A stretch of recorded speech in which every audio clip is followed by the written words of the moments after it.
FIBA's mission is to promote trade in Latin America and facilitate north-south capital flows. So what are the key economic challenges facing the region today? Well, the challenges we're facing currently is, of course, we entered an economic crisis about 5-6 years ago, and the world is just recovering from that crisis.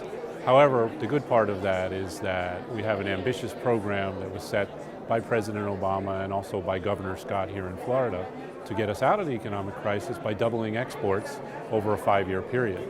We're now in our 3rd year of that program, and we're doing quite well. We are on track. And of course, as our largest trading partners are there in Latin America, it really facilitates the north-south trade flows. Now, on the subject of financial inclusion, what can or should global banks do to help the unbanked? Well, it's important because the unbanked are typically from poorer regions of poorer countries, and they're not involved in the system or even in the economy. There's a lot of off-balance sheet, shall we call it, economic things going on. So with the inclusion, it brings them into the financial system. It can also help with their growth. It can help with their education.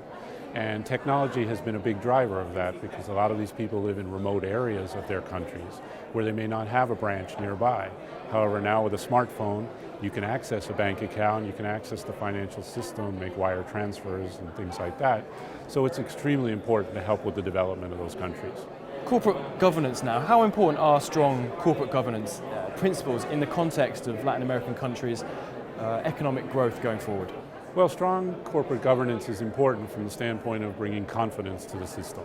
For people to trust in where they're putting their money or trust in who is driving their economy, you need to have strong rules.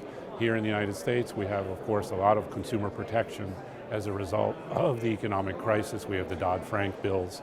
And in Latin America, there is a move towards that same consumer protection, which will bring confidence and therefore, again, spur economic growth.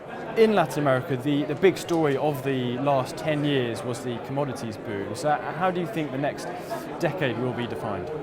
Well, right now it's getting out of the economic crisis because, of course, when you enter into an economic crisis, you don't have that commodities purchasing as we had prior. Until the economic engine starts to rev up again for the rest of the world, I think we'll see a slow but steady growth in Latin America, and it's very promising as long as we don't have another shock to the system. Finally then, what are FIBA's strategic aims for 2014? Well, it's continuing education and advocacy. We have a lot of regulation, as I said, coming on board, and it's not just here in the United States, but typically US regulation is applied extraterritorially. And so what we do is we educate not just the bankers here in the US, but all around the world on these new regulations and the best practices for complying with that. So we have a very ambitious agenda for doing that in the coming year. David, thank you very much. Thank you, Nick. Appreciate it.